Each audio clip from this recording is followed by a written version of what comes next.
All right. Thank you, Oscar. Appreciate your introduction here and the work you put together to make sure we could have this event here. Thank you, Steve, and the folks at Silicon Brighton and everybody else for joining me today. So Scott Taylor, the Data Whisperer, and I'm here to tell you about telling your data story by leveraging what I call the 3 Bs of data storytelling for data management, the distinction that Oscar brought up and one that I think is very important as well as we look at the broader data storytelling space. So I'm assuming everybody can hear me okay, see me okay. A couple of minor housekeeping things I usually do. Obviously, please mute yourself, spotlight me or pin me as the speaker. That's not an ego thing. It's just my slides come into the same feed as my camera. So I'm not necessarily sharing a screen. It's all part of the same thing. And put your questions in the chat. We'll definitely have some time at the end to go through them. Feel free to post if you want to take pictures, if you want to take screenshots. I'm social media hound here, so I'm encourage all that stuff. We're going to be recording it, so that'll be available on the YouTube channel that you folks run, as well as I will send a PDF version of the slides, which is my #1 question I get. Can I get the slides? So the answer is yes right up front, and we'll send you the slides and that sort of thing as well.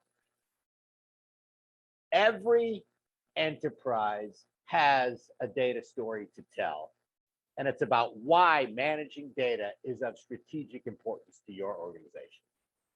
Now, you've all joined a data forum. You all know that. You all understand that, I'm sure. But it's the people who are not here who don't.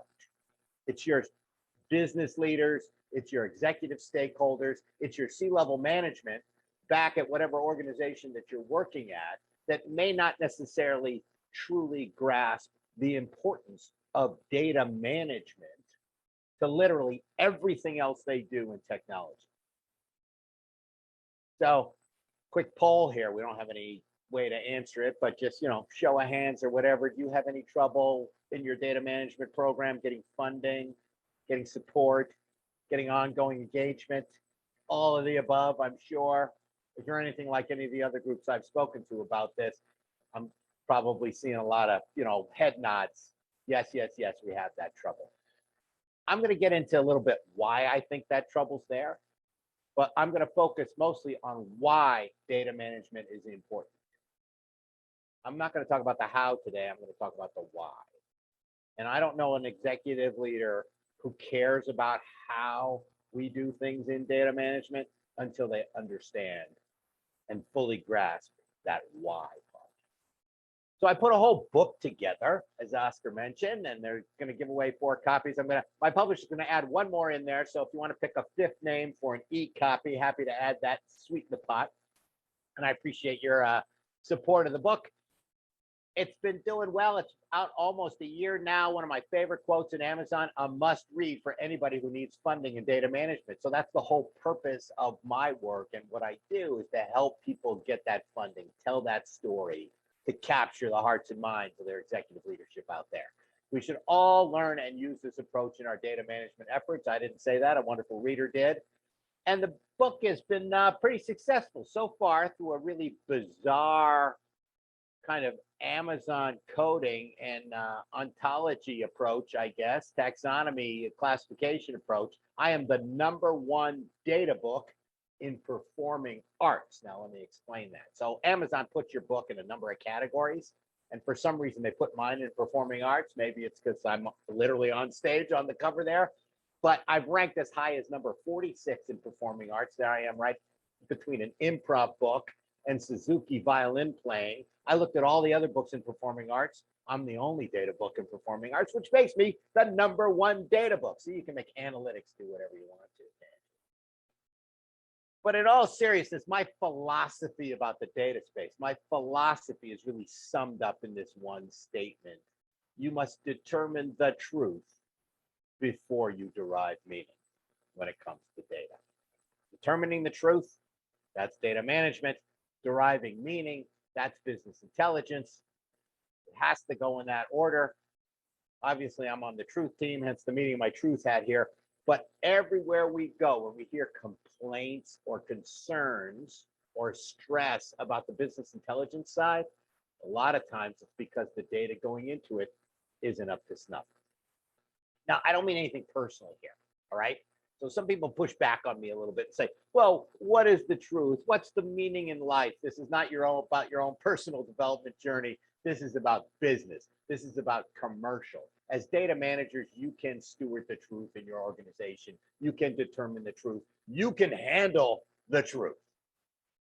It can be created, it can be established, and it must be across your organization to be able to get the value you want out of all that other wonderful data work that you do. So today, a little bit of an agenda. We're going to talk about my data story. Why not? It's my presentation, so I got a couple slides on me. We're going to talk about why you need a data story for data management, the relevance of data management in the context of all the other big macro trends going on out there, the types of data storytelling, because there are two now. And then leveraging these 3Vs, obvious little play on the 3Vs of big data. Mine are vocabulary, voice, and vision, and then putting it all in play. And as I mentioned, I'm not going to talk about the how. You probably know all these things that I'm going to talk about in terms of getting them done. The best I can do today is to give you a new way to talk about what you already done. I seem to have the talent to explain it in a way that business leaders kind of perk their ears and listen up. And then I hand it off to the folks who actually get the work done, the hard work as I consider it there. But we've got to get those executive leaders, those business stakeholders to go from, I have no idea what you're talking about, to how do we live without this? That's the journey we want to take them. They've got to understand, they've got to commit funding, support, and engagement to the work we do in data management. Before I go too much further, I hope you don't mind, I am sponsored. So I've done 35 of these sessions, mostly with the data management group, DAMA, but adding the Brighton Data Forum to the group here. But I'm sponsored by some wonderful folks at Windshuttle who have an MDM platform. They've been recently purchased by Precisely, if you know that brand, but they've been doing a lot of work supporting me over this year to produce the content that I'm doing. Also, more local to you, the Comma Group. They're based in the UK, a great group of folks who focus exclusively on MDM and master data management and have a particular focus on helping companies through that cultural change part. And one last event, if you're interested in this, if you're interested in MDM, I'm the host for the third time in a row for the MDM Master Data Marathon 3.0 at the end of this month, 26.2 hours. We go around the world, around the clock. Master data tends to keep people up all night. We're going to keep them up all night for the right reasons, but go to ThinkLinker's site and I'll send some links to all of these if you're interested in any of them. But I want to thank my sponsors for supporting me in the work I do to help you as well. So my background, as I mentioned, I'm the why, not the how, a master data and data management advocate for going on 3 decades at this point, but who's counting? Always around the strategic value of proper data management. My career has really been on the supplier side, having worked at and represented some iconic data brands. Nielsen is where I got my start in the whole business in terms of understanding the value of structured data. Did some time at Dun & Bradstreet, helping them get their master data story straight. Also consulted for quite a while at WPP and Kantar. So all these very iconic global data brands. And it allowed me to actually be exposed to every kind of enterprise at every level of their data maturity all over the world. And so I've had a great career in that, been able to sum that up. And what I'm sharing with you today are kind of the themes, the trends, the motifs, the consistent things I see. Because no matter what your business is, if you are an enterprise, your challenges are more the same than they are different with other enterprises. So today what I produce is data evangelism as a service, a way to get people excited and committed to this very important part of the enterprise landscape. I do a ton of content. If you haven't followed me, I got all kinds of accolades here, bragging a little bit. The #1 thought leader in big data, according to Thinkers 360. I'm in the who's who of data management. I was anointed the data god of data whispering by Crackhouse. And I love all this kind of stuff coming in here. And spoiler alert, in case you haven't noticed, I don't do a lot of whispering. We save that for the data itself. We've got to sell, tell, and yell about the value of data management, especially considering all the other things that are going on that are getting management's attention. And if you haven't seen it, I got a ton of content. Please take a look at my puppet show, Too Much Tech Talk. You can see my buddies on my hands there, the CDO, the Chief Dog Officer, and the ITB who speaks only in buzzwords. I've got a backstory, cartoon backstory of a superhero named Master Data. And I just recently posted a wonderful data bedtime story, The Little Red Data Hen. And I'm pretty partial to my co-star here, my wonderful grandson who really came through in our back and forth. So if you haven't seen that video, you got to check it out. I put it up there a couple of weeks ago, and people are loving it. And I think I'm kind of hardwired for the master data, reference data, ontology, taxonomy side of space, because my parents told me as a kid, instead of building with my Lego, I sorted it. So you sorted your blocks and your Lego as a kid. That's why you're in the data business. And if your kids sort their blocks, encourage that. We need more of that thinking as well in the space. So what really inspired me to put this book together is I was listening to all the talk about data science and data literacy and data storytelling. And I said to myself, where is the voice of data management in all this? I didn't hear it. It was there kind of in the background, but I didn't hear it declaratively enough. I didn't hear it strongly enough. And so I really felt there was the need to kind of put a stake in the ground around the data management side of the business, that truth side that feeds all that meaning that's so important for an organization. Another thing that kind of got me going is if you follow Dataversity, which is a great site. I work with them. I'm on do a bunch of their events, and I'm a blogger for their site as well. They posted a blog last spring from two iconic data leaders, Tom Redman, the data doc, and John Landley. And in there, their big headline, which was a little bit controversial, data management has failed. They said, as a community, we have failed to educate leaders and craft messages that people will listen to. I totally agree. And responded the next month with my own blog, which said data management hasn't failed, but data management storytelling has. Let's not kill the messengers. Let's fix the messages. I agree. This stuff is really difficult to listen to. And an overwhelming majority of data management programs suffer from an inability to demonstrate and then communicate business alignment. That's two things. You got to do it, and you got to tell people about it. You got to spread that word as an evangelist. You've got to get people to believe, and then you've got to get them to practice. And so all this wonderful work that data management leaders do isn't exposed enough and positioned enough in a way that makes it sound compelling, interesting, and exciting to their business stakeholders. And just a fun fact here, our blogs ranked number 3 and 4 of everything that was published in Dataversity last year. So obviously, this message is resonating with the data management community. Another proof point, McKinsey posted this white paper, and they talked about the 6 ways to drive data governance excellence. And so, I bucket all that stuff together under that truth thing: data management, data governance. And there's 6 things, if you look at them, 3 of them: securing top management's attention, integrating with primary transformational themes, and generating excitement for data. Those all happen when you tell a story. They don't happen by just looking at graphs and charts and sending somebody to some stewardship class. You have to be able to put a compelling narrative together to drive that excitement for data. So that's kind of my rationale on why there even needs to be a data story. Now let's take a look at data management in the context of all these other exciting things going on in technology, these big macro trends. I'm sure you're dealing with a whole bunch of them in your organization, whether it's digital transformation, e-commerce that a lot of companies got thrown into at a level they weren't quite prepared for last year because of COVID. If you're working on, all of us, if we've gone out lately, that contactless way to get a menu in a restaurant or do some sort of transaction, that's here to stay. Know your customers are in the finance space. account-based marketing, if you're doing some marketing work there, data privacy regulations that are all over the world. If you're trying to move your business model from selling your widgets to licensing the value of your widgets as a service, the Internet of Things, the fourth industrial revolution, all of these bubbles here all take technology. Technology, very simply, hardware, software, data. If there's data, you need data management.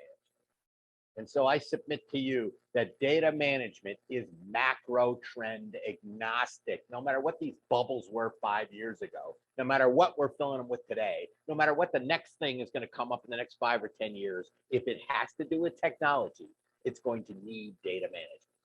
There's no two ways about it. You cannot get it done without that discipline.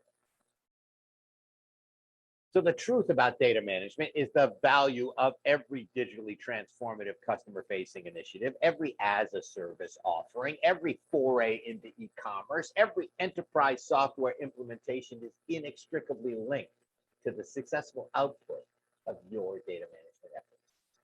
No two ways about it. It's a really long, convoluted, fancy way to say something we all know, which is GIGO. Garbage in, garbage out. Rubbish in, rubbish out. We all learned this like the first day of dealing with data. The unfortunate thing is, this doesn't really drive any action. It's become almost an overused cliche. You've got that guy in the back of the room going just, well, GIGO. Like that explains everything. So I've been trying to work on this too. Can we make it maybe a little more positive? Goodness in, goodness out. Or I've tried to elevate it to what I call the golden rule of data. Do unto your data as you would have it do unto you. What you put in through data management is what comes out through business intelligence. You put bad data into ERP, you get a bad ERP. Put bad data into CRM, you get missed customer opportunities. You put bad data into FinTech, you probably get a visit from the regulators. Bad data into ML, bad robots. Bad data into BI, you get BS. Bad data into AI, you get AS, artificial stupidity. No matter how you slice it or how you dice it, the golden rule of data prevails. Do unto your data as you would have it do unto you. Which leads me to my most quoted quote, good decisions made on bad data are just bad decisions you don't know about yet. Now, data storytelling, the topic of today. As I mentioned, I looked at the space and I saw all kinds of wonderful books about data storytelling, and every single one of them was about analytics, was about business intelligence, was about taking data and putting it in a business context to drive action. Super important. That's how you get actual tangible value out of data.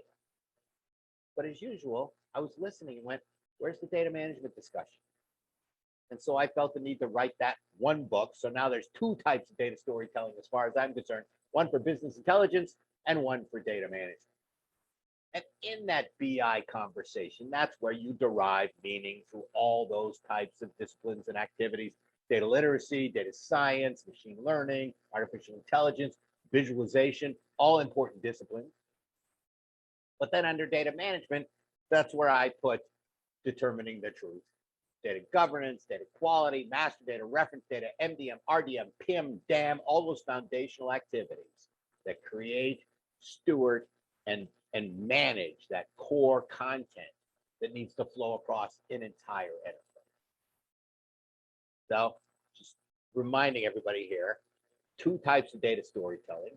One for business intelligence, telling stories with data and using it. The other for data management, about the data and making it. Two types of data storytelling. Every enterprise needs both. It's not Sophie's choice here. You don't have to pick one or the other. We all need both. Who tells that story is a different conversation, but we need both kinds of stories to get the support we all want and need for data and analytics in our organization. So just a reality check here. I just want to make sure everybody gets It's data storytelling for data management. Because my least favorite review in Amazon was a 1-star review, nothing about data storytelling. It's about data management. I'm like, did you even read the whole cover? I know you can't tell a book by the cover, but you could certainly read the whole cover, can't you? It's the subtitle in there. So I don't know what that guy's problem was. The other ones I prefer.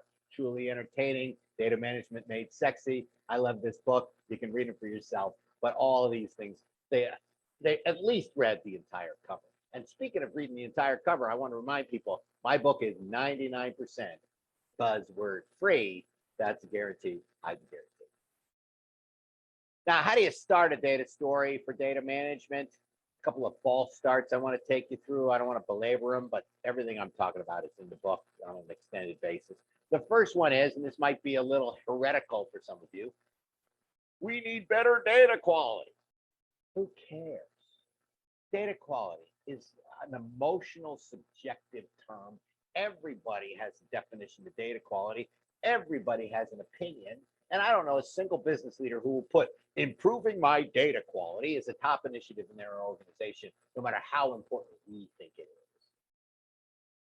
And if you do have that moment with your CEO and they say, and you say, well, we want to improve data quality, they're going to say, why?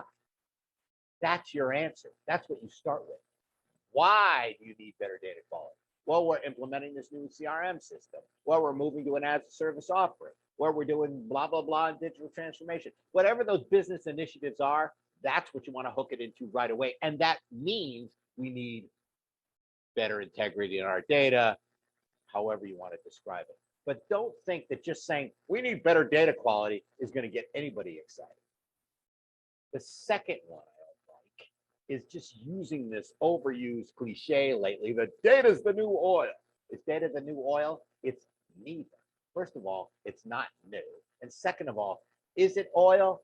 You see all this back and forth in LinkedIn and elsewhere with people sort of bantering around this metaphor. Is it a metaphor? Data is oil. Or is it a simile? Data is like oil. And all this back and forth says to me, it's bad poetry. If we don't all agree on what this term is supposed to mean, then how do we expect our audience to truly understand it? Part of what I'm trying to do is help you get their attention right away. And if you think showing this graphic on here, which has been overused forever in the last couple of years, is going to have people suddenly understand what you're talking about, it doesn't happen. And speaking of not reading the whole thing, I doubt most people who put this in their deck have read the article, much less the headline. The world's most valuable resource is no longer oil but data. Sounds okay till you get to the subhead. The data economy demands a new approach to antitrust rules, regulating the internet giants. Is this a positive story about data? No, it's not. So say no to didn't know, okay? Park it. Try something. And the last one, just because it's another cliche, oh, there's more data now than ever before, so we have to do something about it. There's more data now in the last 2 weeks than the history of man. There's more data now than there was when I started to say there's more data now than ever before. Again, overused, cliche. Does that have any true meaning to your business? No, these old data stories. So when you set up that data story, how do you personify yourself? What attitude do you take? How are you walking in there? Are you telling kind of a Hans Christian Andersen fable? There once was some ugly data, or are you doing a pitch? Technology is a glittering lure. You know that person in there, Don Draper from Mad Men, one of my personal heroes. Well, for what he did at work, not at home. That's a different through line in that series. But nobody pitches like Don Draper.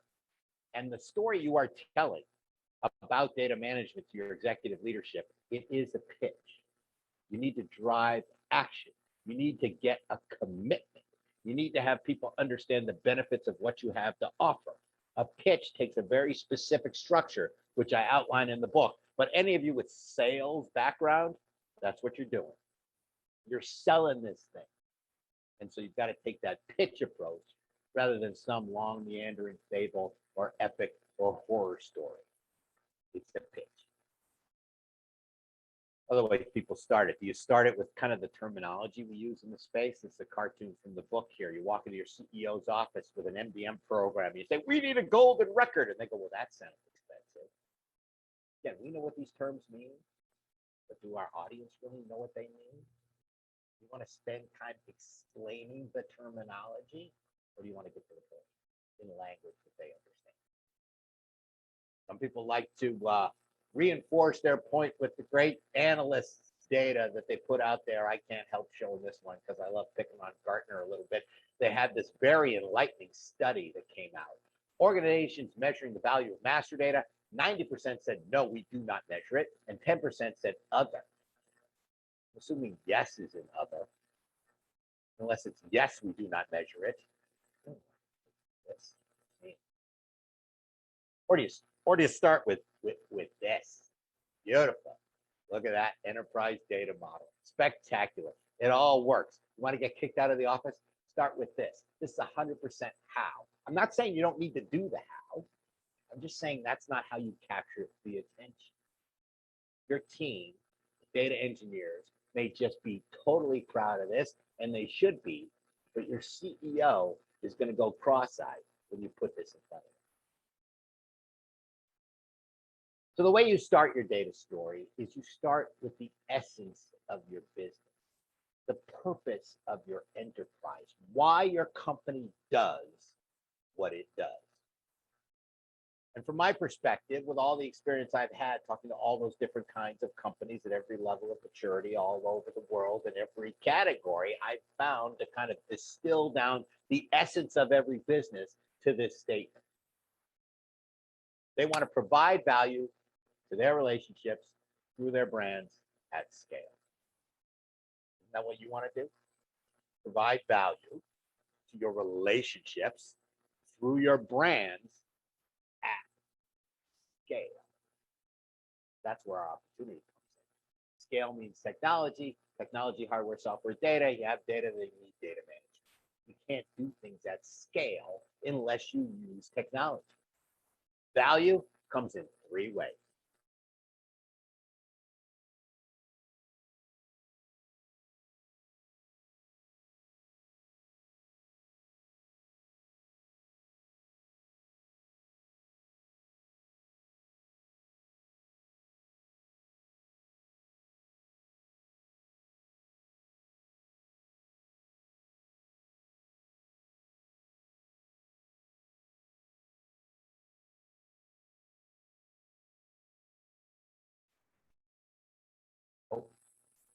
So you want to make it very specific to your business. When we talk about relationships, what do we mean by that? Customer, vendor, partner, prospect, citizen, patient, client. How do you describe your relationship? Every business has relationships. You don't have relationships, you don't have a business. But the terminology, and we'll get to that with that first V, that vocabulary, is very important when you have this conversation. If you're in retail, the consumer is your end user. The customer is your end user and shopper. If you're in packaged goods, then the customer is the retailer and the end user, and your consumer is your end user. If you are a law firm, you talk about clients. If you're in healthcare, obviously it's patients. They're all relationships. So understanding and knowing, being fluent in the terminology you use about relationships is scary. And then when we get to brands, every business has a brand. They're not all Coca-Cola and General Mills and Chevrolet and so on. Every business has a brand. And so what type of brand do you have? Is it a product? Is it a service? Is it an offering? Is it a location? A banner? You create a finished good that is built with ingredients and materials from other suppliers. All these different things that go into what your brand is, how you deliver it. Is it a tangible delivery where you ship it somewhere? Is it through the internet and it's digitally delivered? All those things are specific to your business, but we can sum them up with this idea of providing value to your relationships through your brand at scale. And if you are an MDM fan, you probably noticed already these blue and green words are classic master data domains.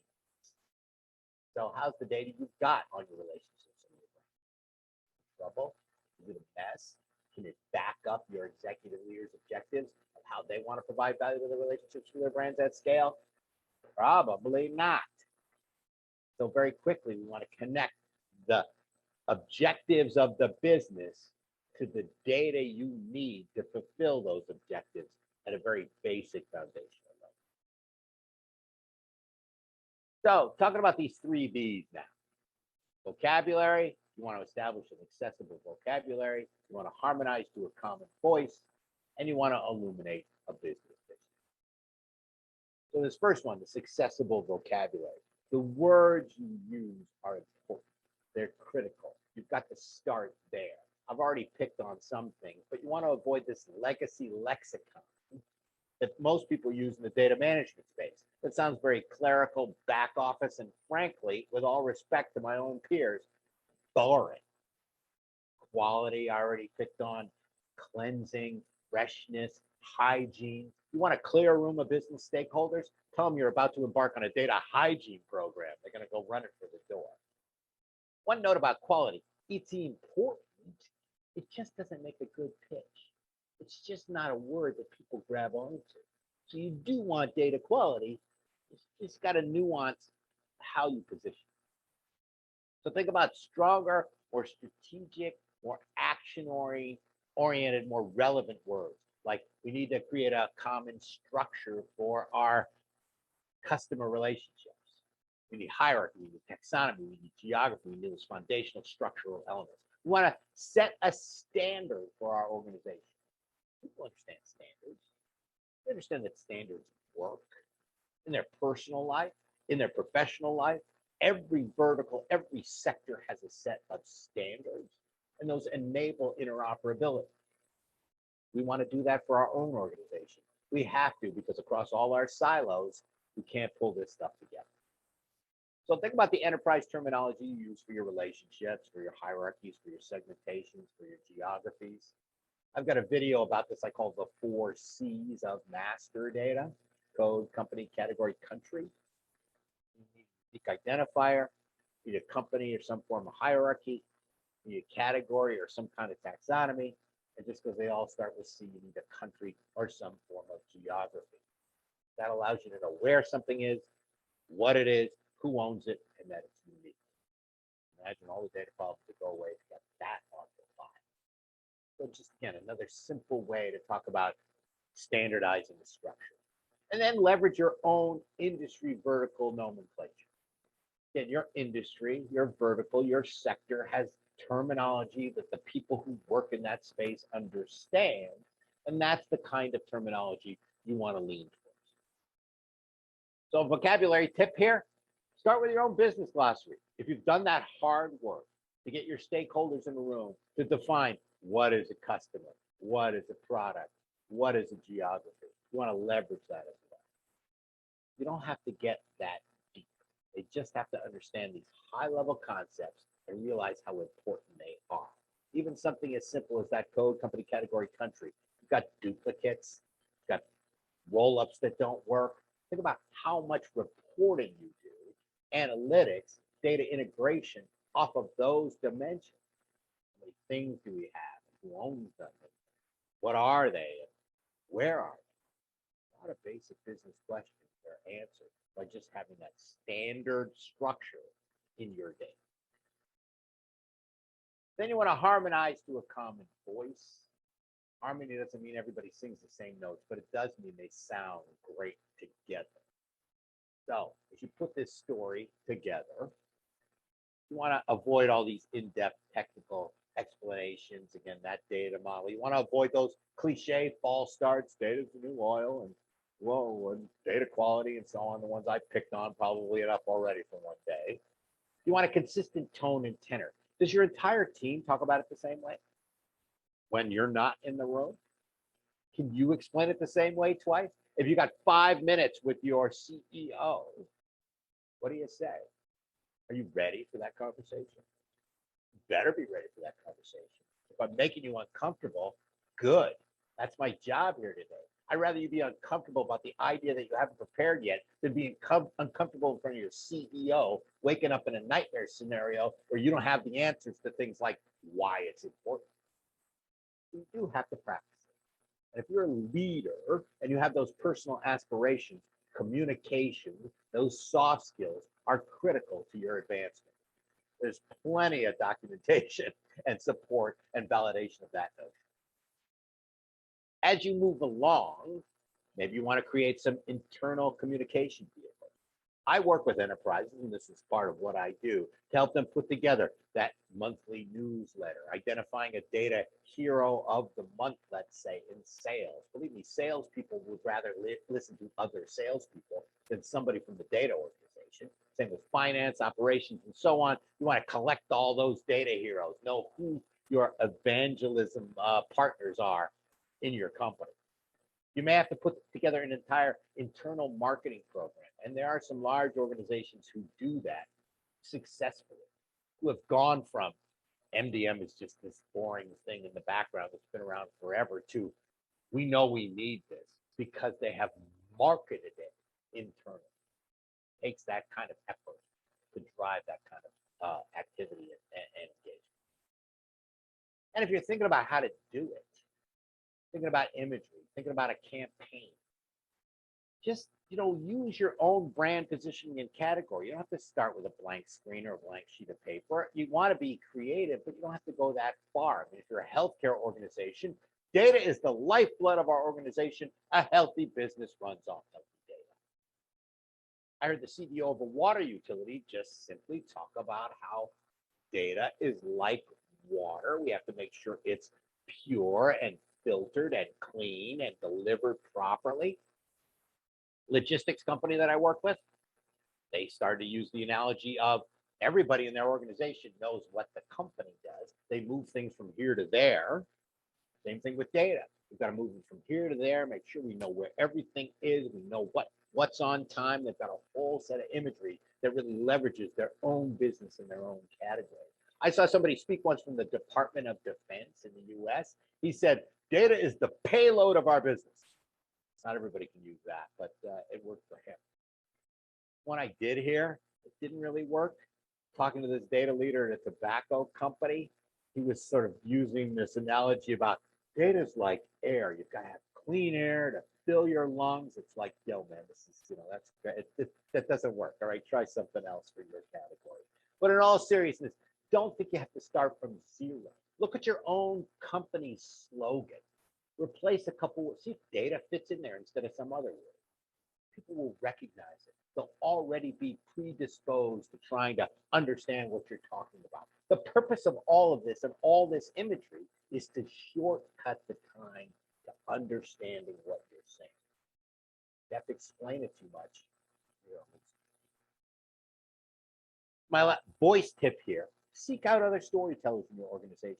You've got plenty. They're in sales, they're in marketing, they're in corporate communications. They all know how to tell a story. And one point is if you don't know how to tell a story and you're up against these folks, they might be able to pitch their initiatives better than you can. But partner up with them. And the bigger the organization, obviously, the more resources you have. There's plenty of corporate communications departments. Often they're in HR that help people develop those personal skills, that presentation skill, that narrative skill, that storytelling skill. Apply it to your data business. But seek out other storytellers and have them help you. Have somebody in sales who loves data help you put that pitch together. Or somebody in marketing who loves data work with you to put your kind of internal marketing program together. It's a nice project for some of these folks. So there's lots of resources out there you might be able to tap into to help harmonize to that concept. The last one here, illuminate the business vision. Everything you do in data must enable the strategic intentions of your enterprise. Why what you do in data management is going to help your company get to where it needs to go. How do you find them? If you're not sure what they are, listen to your leaders. Listen and look for your major initiatives in your company. I absolutely guarantee if you look in your annual report or you look at the strategy statement of your leaders, you're going to find things about relationships and about brands. That's that core data you need to manage to do everything else. And so that's my tip. Look at your annual report. Look at your strategy statement. What is the first couple slides of your latest company meeting? What did they talk about? Where do they want to go? Forget the data part for a minute. Data is the only way they're going to get there if they want to scale. We've already beat that horse dead already. But that's your way in, to show that what you're doing with data will enable the strategic intentions of your enterprise. A great resource is Investor Day presentation. There you've got your whole leadership dressed up in their game day uniform, going out to tell people the vision of where they're trying to go with the company, why it's important to invest in them. You'll find all kinds of hooks in there. And I'll tell you an old sales secret, being a sales guy from way back. If you start with somebody else's words, they're going to agree with you. I'm sure you agree with this because you said it. The way to just sort of get their engagement and attention right away. So these last couple of minutes here, let me show you an example of kind of putting this all in play. I've got, I think, 8 or 10 of these stories kind of in the book that I've listed where I've shown enterprises trying to do data initiatives, or somewhere it's kind of hidden behind the scenes. Kind of they talk about it without talking about it. Let me show you one here from actual work that I did with a company to help them understand how managing data was going to enable their strategic intent. So here's an Investor Day presentation. I'm true to my word here. I love this as a source. It's kind of a composite of this company's Investor Day presentation, right up there on the internet, on their company website. Nothing private or personal or confidential about this at all. So they knew where I got it from. I'm sorry, Scott, to interrupt you. Sure. Is there any chance you could share screen at this stage? It's been at times hard to read the slides in low res. All right. Would that be okay? Yeah, sure. Let me. Thank you. Does that work? That better? Ah, that's perfect. Thank you. Oh, okay. Sorry. All right. Let me get myself out of this. So we do it twice. All right. We set? We good? Brilliant. Thanks. All right. Super. No, thanks for stopping. So in this case, we took a look at this Investor Day presentation of this Fortune 200 company. So a global organization. We started with the first V. Okay, what is it? What's their vision? It's right there. It's in a box. We aspire to be the premier partner of choice for our customers and suppliers. Relationships. That was the single line objective of this company. Better relationships. Took a look at their voice. Where's that? There we go. All right, my remote here. So we looked at their vision, aspire to be the premier partner of choice for all our relationships. Their voice is certainly behind these kinds of terms in their strategic framework. Customer engagement, enterprise effectiveness, brand management, grow the business, improve the business, protect the business. They want to differentiate the customer experience. They wanted localized productivity and efficiency for a global company. Efficiency, effectiveness, productivity, all these things are about driving stuff at scale. And then finally, their vocabulary was deep within these kinds of company facts here. Doing business in 90 countries. They grew a lot by acquisition. Can you imagine all the different enterprise systems they had, all the different silos they had to pull together across all those geographies, 800 suppliers, 100,000 customers, lots of hierarchy, taxonomy, and geography problems and all of that. So very simply, we looked and said, okay, there's the vision. Here's the voice you want to align to. Here's the vocabulary. Now let's look at the data reality. We took their customer master. We bounced it against a third party. In this case, it was done in Bradstreet. This is a single record example just for dramatic effect. But in this case, they had 185 duplicates of the same record. Ain't nothing strategic about that. Their file was a freaking mess. They can't explain their way out of it. This is real pain. How could you possibly aspire to be the premier partner of choice of Panasonic Mobile Communications when you have 185 copies of the same? They did not have the data to back it up. And this, they did the ROI, they did the implementation plan, they did some very specific kind of initiative business case focused stuff. But what they needed to kind of push them over the edge was this type of narrative to wrap it all together. That's an important point I want to reinforce. This alone won't get you there. But this in tandem with the other work you're doing should be able to put you across the finish. So leveraging these 3 B's of data storytelling, vocabulary, very simply the words you use, voice, the way you talk about it, and the vision, why it's important. If you need more reinforcement about a story, great quote here from Richard Powers, a novelist: the best arguments in the world won't change a person's mind. The only thing that can do that is a good story. So data leaders must create a compelling narrative to evangelize data programs and secure long-term support for their business leadership. You got to do that. You got to put it together one way or the other. So if you want to live happily ever after in the data management space, every enterprise has a data story to tell. It's about delivering value to your relationships through your brand at scale. 2 types of data storytelling: one about data, data management, determining the truth, and one with data, business intelligence deriving. I focused on the why today, but you got to balance that how and why. You got to balance the sizzle and the steak, feet on the ground with head in the cloud. Got to have both of those together. I'm sure you can get it done.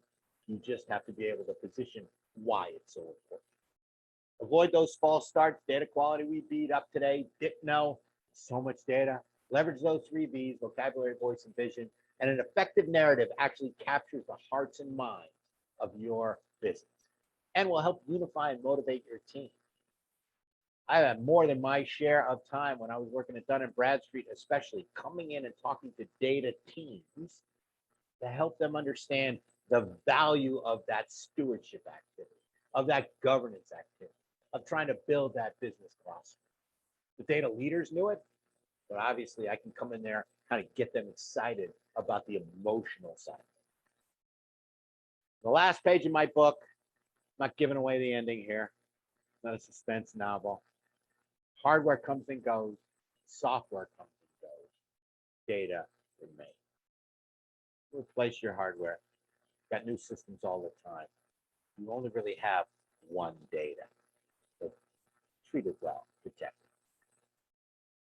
So that's telling my data story. I got a couple little slides at the end there too. I'll do after some questions, but hopefully that hit the mark for everybody and gave you some things to think about, some new ways to talk about what you already know. Excellent. Wow. Thank you very much for that. Nice. And I'll just before I'd very much like to hear the questions from the audience. But first, I want to bring some good news to some of you. At least 4 of you are getting have been selected to get a free copy of Scott's book, where you can hear all those 8 or 10 examples of putting it all in play that he mentioned.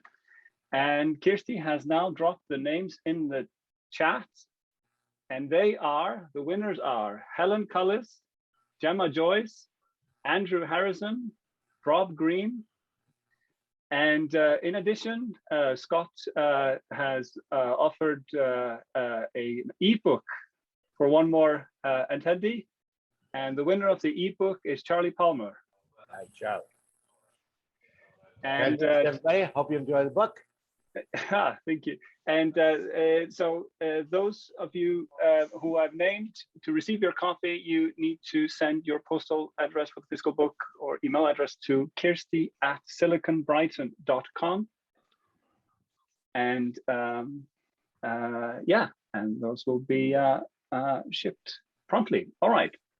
Right. And anybody who didn't win, I just put a link to a discount there on the publisher site, 20% off. Use my promo code Data Whisperer if anybody else wants it, and a link to the puppets, as well as my LinkedIn profile, where you can find the story I told to my grandson. Brilliant. That is brilliant, and that sort of obviates my next slide. But so I would now love to hear questions from the attendants, if you have any. Was that completely clear, or would you like something detailed further? As for myself, I'm kind of thinking So my situation is that my employer is at sort of the boundary of retail and fintech, and the voice, tuning the voice to that boundary is somewhat, it's tripping me up a little bit. I wonder if you have any thoughts about these sort of mixed voice organizations. Is it because they're in two sectors? Is that what? Yeah. So what we do is sell, we're a marketplace for gift cards. Oh, okay. And so that's stored value. It's compliance needs from fintech side, but it's basically retail, or basically business to business and wholesalers of these codes. So where, I mean, I don't even think sort of like immediate based on those sectors. What can you tell me a little bit more about that? So people aren't understanding it, or they're mixing the stuff together, or where's the trouble? Well, I guess my question is more if you've have any experience of where you have to two mixed cultures. I mean, so if you even just like geographical cultures in large enterprise, where the tuning of the vocabulary even could be. Yeah, I mean, one approach is to, and what I always try to do is like, take it to the highest level possible, right? So those two cultures, those two offerings are part of the same company for a reason. Let's just assume there's a strategic, rationale behind this that the leaders put together. Find what, take a look at that and see if you can't talk the data management, data value story at that level. And then maybe you do kind of a sidebar each time and say, okay, and so for the retail side, we mean this, and for the gift card side, we mean this. But both of those are just two different versions of the same thing. And by the way, the fact that we have two different versions of the same thing is part of the challenge we have with aggregating data, with aligning all these different silos. So, we've got to figure this out and create a vocabulary that we all understand, so we're not segmented and truly siloed almost, by our lines of business. I don't know, I'm just riffing here, but that's kind of how I would, that might help. But go as high up as you can, on the vision side, on the overarching rationale of the entire business. Because, there's a lot of companies with a lot of, disparate divisions, and they do lots of different things. So I worked at WPP. I was working there as an example. So here's the world's largest ad agency. At that point, they had Kantar as a division, which is one of the largest data companies. They bought a company a week back in the day when I was working with them. So, just talk about, and I've never seen a company more complicated, put it that way. I can inside a lot of it. And so for me, it was, what draws all this together, specifically when you think about data, and it was that every piece of work that every one of those companies did had the element of a brand. And so I really focused in my consulting work on that notion. Look, I got agreement pretty quickly. Everything you do, whether it's agency, media buying, data, consume, whatever it is, there's always a brand, right? Yes. Well, you don't have a common definition for brand. You don't even begin to have one. In fact, let me show you two divisions that have opposite definitions of what a brand is. And we got to get this reconciled, because your clients say, I want everything you have about my brand. And you're having a lot of trouble pulling that together. So it was, trying to sort of boil it down. I didn't have 57 other ideas. It was like, can you really get to, if possible, one or two notions that will really be something that resonates with as many people in the organization as possible? Yeah, I think, yeah. I mean, like that example you gave, that reach across 90 countries and prided themselves of or had the vision to give sort of more bespoke treatment to their customers, and they're doing that across 90 countries. That's that is a massive challenge. Yeah, absolutely, and they want to do it at scale. So yeah. You look for the common. The only way to do it, you got to find the commonalities, right? So if somebody calls something different, it's not bespoke in terms of being created each time for that activity, that event. It's having the foundational piece parts that we can, the Lego pieces that you can interchange and rebuild for that particular initiative, rather than start from scratch every time. And with that other work I was talking about, with the brand idea across WPP, one of my recommendations was, can we at least stop creating more? So every time somebody wants a brand file or a brand, they start over. It's like, how about we start to at least leverage some of the better brand taxonomies you have for other groups that don't have anything. And so, we don't need 152 ways to spell Coca-Cola. Let's just try and, let's at least not have any more. We reduce it. So, stop the bleed. Helen loves the puppets. Thank you, Helen. I love the puppets too. More of those puppets come here. Keeps getting pushed further down my list, but I'm working on a multi-part epic puppet series based on those characters. They certainly struck a chord with the data community, so I don't want to lose that opportunity. So doing more on that coming up soon. I think we have a hand up here from John Paul. Hi, John Paul. Would you like to unmute yourself? Sorry, thank you. Hello. So my question is really around in data quality. So much of the conversation is all about compliance. It's about what people shouldn't do, what they can't do. This is wrong, and it's a big turnoff. As soon as you get into the detail, it's a big turnoff because it's not. In theory, everything works. In practice, it doesn't, and you can pitch it up, but at the end of the day, it still goes back to those conversations about who did or didn't do that. How do you kind of engage people and make it something that people aspire to and want to do and motivate people intrinsically, rather than just rely on and communicate that, rather than just rely on that kind of negative compliance way of speaking? I agree. Data governance doesn't have a great rep. It's all about no. So, if you told your kid, you got to focus back on the why. That's part of it. No simple answer to all these things, but there's different elements. And one of them is you want to focus on that why it's important. If you tell your kid, don't touch that stove, they almost take it as a dare. Well, don't touch it because you're going to burn yourself, and that's going to hurt. That's a different story. And if you're messing around with the stove, I can't finish making you this wonderful dessert I'm doing. Now you got sort of a positive thing, but focus on that why.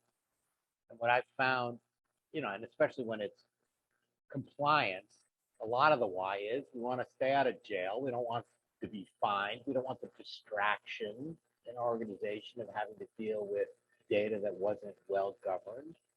However, if we do that work, here are the other opportunities we have because we're leveraging the same work. So you got a well-governed, expertly steward customer master as an example. That will help you stay in compliance. It will also help you improve your relationships by being more efficient with them. It will also help you grow your business because you understand hierarchy, cross-sell, upsell, and all the rest of it. And part of the beauty of the space we're in terms of data governance, data management, is the same file could do all three of those things: grow, improve, and protect. And do them across an organization. And so, it can feel negative, and part of that is the tone. What's the voice those folks are using to describe data governance? If it's all about no, yeah, you're not going to get people who are very excited about it. It's going to look like a chore. But if it's, no, because why, we're doing this great stuff, we got to have this foundation. Complain about the nuts and bolts and the bridge falls down. There's lots of analogies we can kind of brainstorm on here, but make sure there's enough why in that conversation, and that folks understand that. Excellent. John Paul, you got your answer? Does that help, John Paul? Yeah, that's actually very helpful. Thank you. Absolutely. Yeah. Um, David raised their hand as well.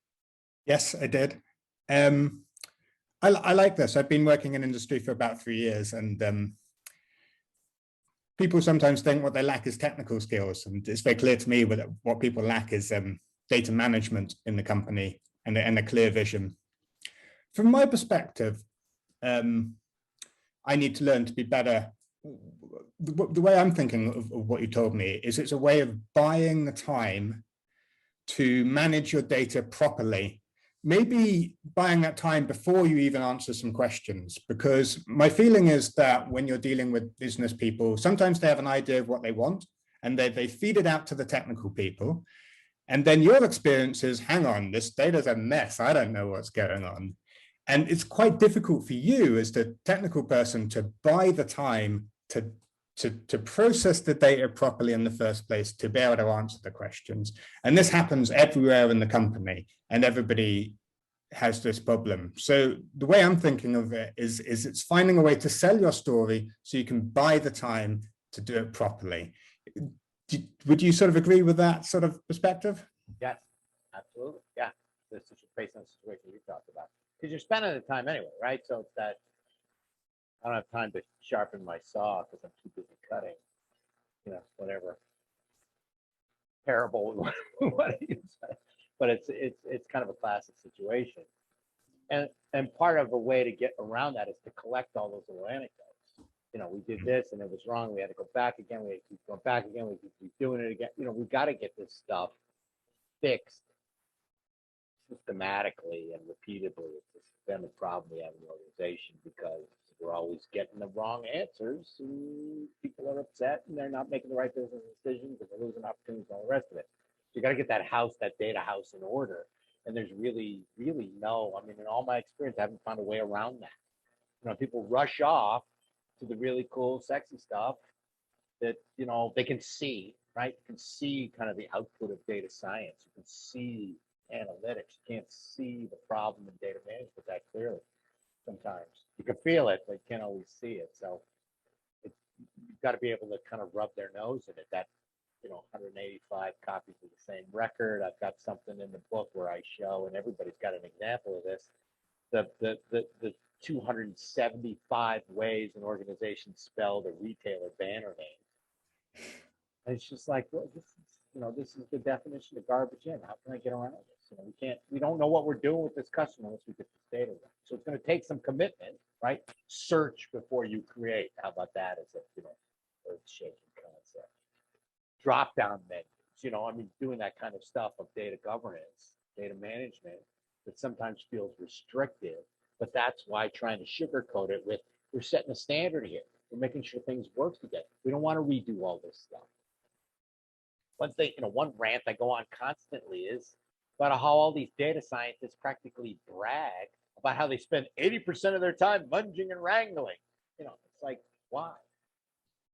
Well, that munging and wrangling, a lot of that has to do with unduplicating data, taxonomies, hierarchies, geographies, the same stuff I went through. Not all of it does, but let's say a half of it does or a third of it does. That's a lot of time that doesn't have to be spent managing data. Do those data scientists know that they've got a data governance, data management department? And if they want that work to scale and to get into production, then they've got to use the standard data that's already been established and stewarded within their organization. So I think there's an opportunity to sort of bridge those two groups together, because I don't know why, I don't know anybody who spends 80% of their time on something and calls themselves something else. Everybody does data cleaning. Data engineering is data cleaning. Data analysis is data cleaning. Data science is data cleaning. Yeah, get it clean first, eh? Yeah. You can't, you can't get away from all of it, but there are, if there's a really strong MDM program in an organization, it can feed all those activities. And again, the efficiency is I'm not saying it's easy. That's why I wrote a whole book about it. That's why I spent my career kind of helping people with it. But a lot of people go down the rat hole of an ROI that's based on a number, X pennies per record, we'll say. There's nothing duller than that. And that's like, a one-time hit. And then somebody goes, okay, what are you gonna, that mean you're going to increase sales by this amount? This is foundational infrastructure stuff. And the organization as a whole benefits, and the organization as a whole needs to support it. Those are hard things to sell in, and those tend to have to be sold at an extremely high level, Yeah. not just at a summary level, but organizational. So it's a challenge. It's a challenge. I agree. I'm doing my part to help folks. But Yeah, no, it's useful. I think having a language you can use is useful, because when you're working at the bottom, sometimes that's what it feels like when you're dealing with the data, right? Your response is just negative after a while. These guys don't realize what needs to be done. They're idiots. That's what I think all the time. I try not to say it, but no, I think being able to put it in a positive way and just having a language, it's not rocket science necessarily, but having that and coming in and doing that early is probably what you need to do, rather than it's very easy to leave it too late. So I think you've got to try and get in there early with the justification. That's what I'm going to take from that. yeah, and that, I mean, what you're talking about is kind of what's part of my inspiration for the book. Spending a lot of time with folks like you who are going, the rest of the company's a bunch of idiots. They don't understand, that frustration of going, I know this is going to work, but nobody listens to me. So it's like, all right, could I try and bring a bigger voice to that space? That's my lane. I'm good at it. I stick to it.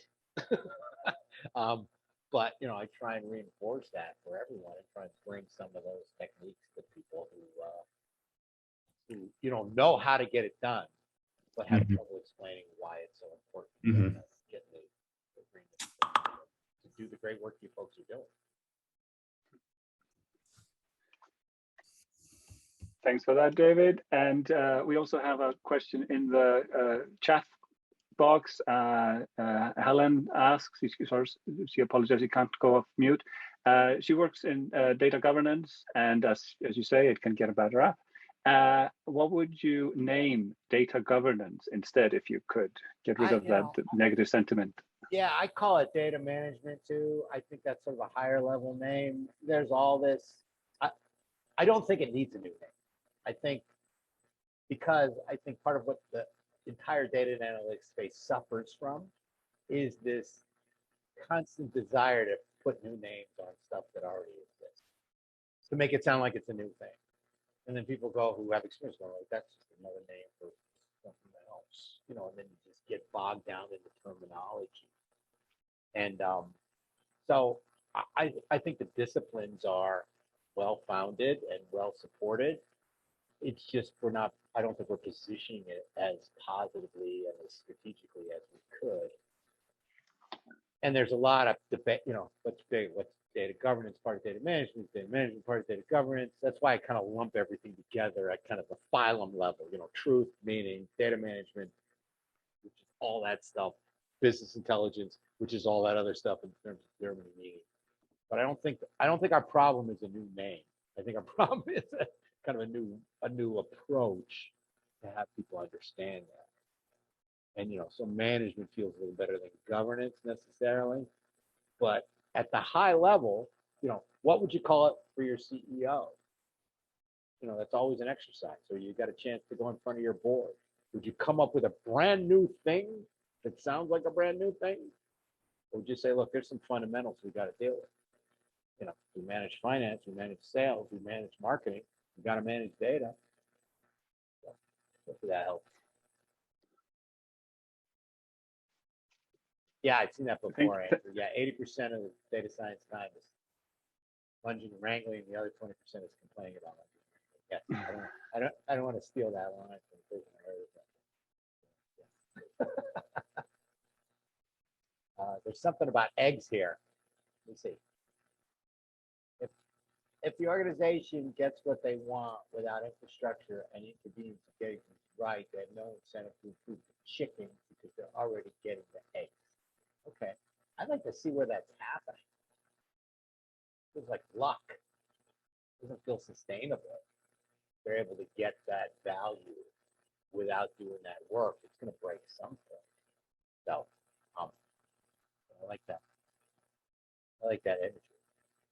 It's going to break me, they say. Yeah, that's my point. I know. There's a story I tell in the book. It's happened to me. I'm standing in front of something. presenting to the sales organization. The head of sales stands up and he says, Scott, that all sounds great as well as Nielsen. But we can slice and dice our data any way we want to. All I have to do is push a button. And this really courageous sales analyst at the end of the table stands up and goes, I'm the button. Same kind of feeling. It's going to break me. So turn that one into a cartoon. If you want the book. We've all been that button. It hurts. It hurts for sure. All right. Any more questions from the audience? Okay. Well, thank you, everybody. I just want to say thanks again. Thanks to my 3 sponsors there, Wind Shuttle, Comic Group, and Think Linkers with Master Data Marathon coming up. And just a little quick pitch for me. Let me help you tell your data story. This is what I do. The book is out there. You've got a discount code. I do webinars, internal meetings, company meetings, team sessions, data story consulting for both enterprises as well as tech brand suppliers who are trying to kind of convince and share with folks the vision they've got. At a very minimum, follow me on LinkedIn. If my link didn't work, just put, as Oscar had as well, your phone up to the QR code. It'll take you right to my profile. I've got 50 videos and counting on YouTube. I've got a website that I've recently put up, metametaconsulting.com. It's got everything I've done. I put up there. It's basically a compendium of white papers and videos and blogs and podcasts and all out there. And if any of this helps you make a point or validate your opinion to a business person or help somebody understand what you're talking about, use it, take it. You can't steal it from me. I'm giving it to you. It's why I put all this content out there. So hopefully it helps. But I want to thank the Brighton Data Forum. I want to thank Oscar and Kirsty and Steve and the rest of the folks who helped put this event together. And I certainly had a good time. Ranted from Connecticut here about my favorite topic, which is talking about how people talk about things.